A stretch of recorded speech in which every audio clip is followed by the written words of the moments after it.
শুধু দর্শক বন্ধু, আপনারা দেখছেন একে নিউজ বাংলা। আর এই মুহূর্তে উপস্থিত রয়েছি ভাঙড়ে 185 নম্বর বুথ।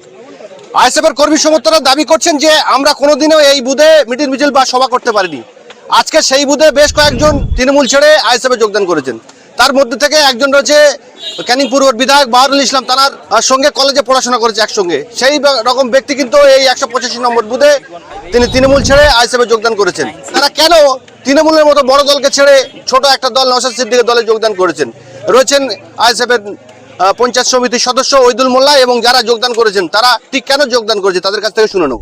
দেখুন, আমি আমার কলেজ লাইফ থেকে আমি দীর্ঘদিন একটা রাজনীতি করতাম, টিএমসি দলটা করতাম। করেছিলাম কলেজ লাইফ থেকে, বাহাদুরের হাত ধরে রাজনীতিটা করেছিলাম। সেখান থেকে রাজনীতি করার পরে আমি আমার বুথে সংগঠন তৈরি করেছিলাম একটা। সেই সংগঠন অনুযায়ী আমাদের বুথে একটা গোষ্ঠীদ্বন্দ্ব চলছিল এবং দীর্ঘ 3 বছর ধরে আমাদের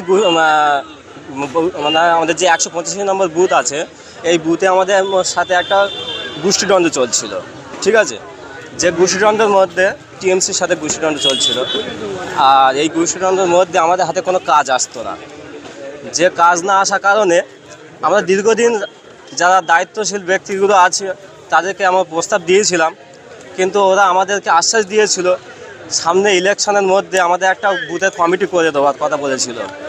কিন্তু সেই কমিটি গঠন না করার কারণে এবং আমাদের হাতে কাজ না দেওয়ার কারণে আমরা লাস্টে আমরা তো চুরি পরে বসে নেই, আমরা রাজনীতি করতে এসেছি, রাজনীতি করবো এবং আমাদের আগামী দিন নওশাদ সিদ্দিকী ভাইজানের হাতকে শক্ত করে এই বুথ থেকে 800 উপরে লিড দিয়ে ভাইজানকে আগামী দিন বিধানসভায় পাঠাবো।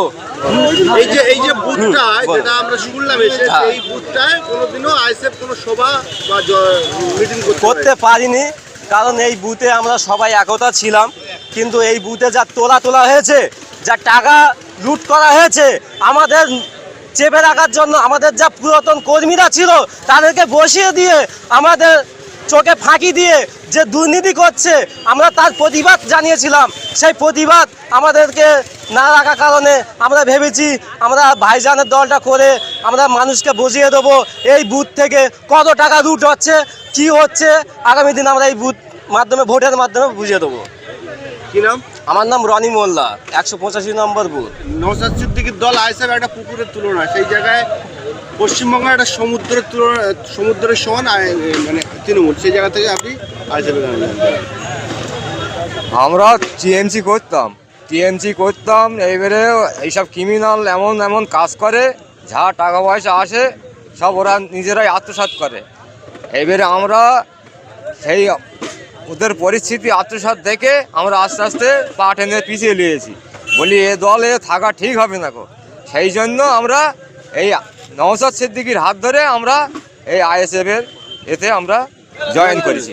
তাহলে ওরা আত্মসাৎ করে, তাহলে আপনাকে ভাগ দিলে আর করতেন না মনে হয় আইএসএফ নাকি? না, আমরা চাইনি, কিন্তু কি মিলেমিশে কাজটা করব, সেই কাজটা আমাদের করতে দেয় না। যা করবে ওরাই নিজেরাই করে ওরা বেরিয়ে যাবে।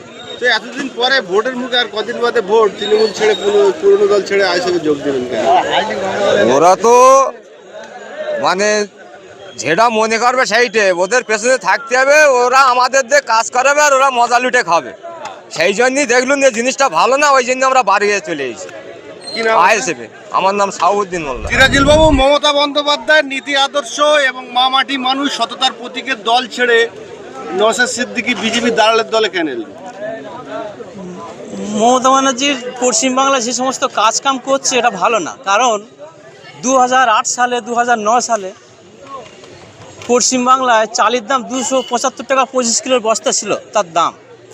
2011 সালের পরে মমতা ব্যানার্জি যখন সরকার এসেছিল বলেছিল সরকারে আমি ক্ষমতা আসলে অনেক উন্নত করব, কিন্তু সেই উন্নত করতে পারিনি। সেই 275 টাকা চালের বস্তা এবং 25 কিলোর প্যাকেট এখন তার দাম 800 থেকে 900 টাকা কেন হলো? মমতা ব্যানার্জিকে জবাব দিতে হবে। এই যে লক্ষ্মীর ভান্ডার দিচ্ছে, এই লক্ষ্মী ভান্ডার চায় না মানুষ চায় শান্তি, মানুষ চায় কর্ম।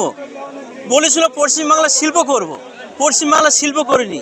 বরঞ্চ বুদ্ধদেব ভট্টাচার্য বামফ্রন্টের আমলে বুদ্ধদেব ভট্টাচার্য 2004 সালে লেদার কমপ্লেক্স করেছিল বাংলাতে এবং ভাঙড় 148 বিধানসভার মধ্যে লেদার কমপ্লেক্স বানিয়েছিল, 2 লক্ষ মানুষ সেখানে কর্ম করে খাচ্ছে। তাহলে বুদ্ধদেব ভট্টাচার্য সেটাও চেয়েছিল যে আমি মাধ্যমিক পাস, উচ্চ মাধ্যমিক পাস, অনেক মানে নিরীহ মানুষ বসে আছে, তাদেরকেও আমি সব মানে সরকারি সংস্থার কাজ দিতে না পারার জন্য আমি পশ্চিমবাংলায় আমি আরও উন্নয়ন করতে চাই। সেটা সিঙ্গুর ন্যানো কোম্পানিও এনেছিল, যাতে 20,000 30,000 মানুষকে কর্ম দিতে পারে। সেটা ওই মমতা ব্যানার্জি সরকার হতে দেয়নি, তাকে সেখান থেকে পশ্চিমবাংলা থেকে হটিয়ে দিয়েছে। আজকে একটা উন্নয়ন করেনি, কোনো কোম্পানি পশ্চিমবাংলায় করেনি, কোনো শিল্প হয় না, জিনিসের দাম আকাশ ছোঁয়া। আজকে সরষের তেলের কিলো 2008 সালে 9 সালে তখন সরষের তেলের কিলো ছিল 40 টাকা থেকে 45 টাকা, আজকে সেই সরষের তেল 180 টাকা থেকে 200 টাকা। তারপরে এই পশ্চিমবাংলা লুট হচ্ছে। এই পশ্চিমবাংলা সরকার চাইছে যে প্রশাসন আমার হয়ে কথা বলবে, আমার বাংলার যারা নেতৃত্ব দেবে তারা আমার হয়ে কথা বলবে, তাদেরকে আমি অনেক কিছু মানে পশ্চিমবাংলার তারা লুটে খাবে, আমাকে সরকার বানিয়ে রেখে দেবে। আমরা সেটা চাই না। আজকে আমাদের এই 185 নম্বর এই ভোগালীটু অঞ্চল বুথের যারা সদস্য, যেমন আমাদের 50 সদস্য, সে আমাদের ভালো লিডার না, কোনো বিচার হয় না, কোনো বিচার করতে পারে না। আজকে বিভিন্ন রকমভাবে এখানে কাটমানি, বিভিন্ন রকম দিক থেকে মানুষের সঠিক মানুষের পাশে দাঁড়ায় না। আজকে প্রধান সাহেবের কাছে চলে গেলে প্রধান সাহেব বলে ওই মেম্বার যা বলবে তাই হবে। না, যারা লেটে বোঝে, অতি লেটে বোঝে, তাদেরকে কি বলে বাংলা ভাষায়? যারা খুব দেরিতে বোঝে, সবাই বুঝে গেল সে বুঝলো না, তাদেরকে কি বলে? দেখুন, একটা কথা হচ্ছে সাধারণ মানুষ, গ্রামের মানুষ। আমার প্রশ্নের উত্তরটা কিন্তু আপনি দিলেন না। আমি বলছি যারা অতি লেটে বোঝে তাদেরকে কি বলে বাংলা ভাষায়? আপনাদের এত সময় লাগালো কেন বুঝতে? আপনি যে অভিযোগগুলো করছেন, 15 বছর সরকারের বয়স হওয়ার পরে এই পর্যন্ত সরকার কোনো রকমভাবে আইনভাবে সিদ্ধান্ত কোনো কাজ করেনি। মমতা ব্যানার্জিকে এটাও দেখেছে বাংলার মানুষ, মমতা ব্যানার্জি ফাইল চুরি করেছে, মমতা ব্যানার্জি সরকারি দপ্তর থেকে ফাইল পর্যন্ত চুরি করেছে। এবং এই পশ্চিমবাংলা থেকে সমস্ত জিনিসের দাম কেন বাড়ছে? জিনিস এই বলছে আমি মানে রাজ্যেতে আমি অনেক কিছু মানে উন্নয়ন করব, কোনো উন্নয়ন হয় না, আমাদের পছন্দ না, আমরা এই সরকারকে চাই না। আমি 21 সালে যখন ভাঙড় বিধানসভায় কতগুলো মানে ছিল না, মানে আইএসএফ, সেগুলার ফ্রন্ট, নওশাদ সিদ্দিকী ভাইজান, এত কিছু এই ভাঙড়বাসীর কাছে পৌঁছতে পারেনি, তখন 26,000 ভোটে লিড দিয়েছিল প্লাস। এবারে আশা করি এই 148 বিধানসভা নওশাদ সিদ্দিকী ভাইজান এবং পরিচালনা সভাপতি আব্বাস সিদ্দিকী ভাইজান, তানার নেতৃত্বে নওশাদ সিদ্দিকী ভাইজান আজকে ভাঙড় বিধানসভায় আমরা বিপুল ভোটে জয়লাভ করিয়ে দেবো এবং পশ্চিমবাংলার সেরা ভোট ভাবে জয়লাভ করিয়ে দেবো।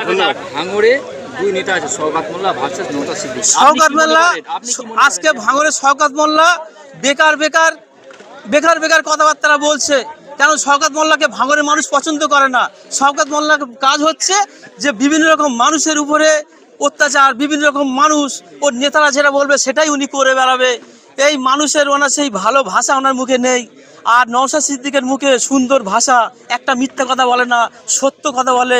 গরিব মানুষের জন্য, ভাঙড়বাসীর জন্য, পশ্চিমবাংলা মানুষের পাশে সঠিকভাবে দাঁড়াবার জন্য, সঠিক রাস্তা নিয়ে যাওয়ার জন্য নওশাদ সিদ্দিকী সত্য কথা বলে। তাই নওশাদ সিদ্দিকী ভাইজানকে আমাদের পছন্দ। শওকত মোল্লা বলছে যে আমি ভাঙড়ে জিতলে শান্তিতে ভরিয়ে রাখবো এবং 1000 বছর এগিয়ে নিয়ে যাবো। শওকত মোল্লার ভাষা আমরা বুঝতে পারি। শওকত মোল্লা কোনোদিন ভালো কাজ করতে পারবে না ভাঙড়ে।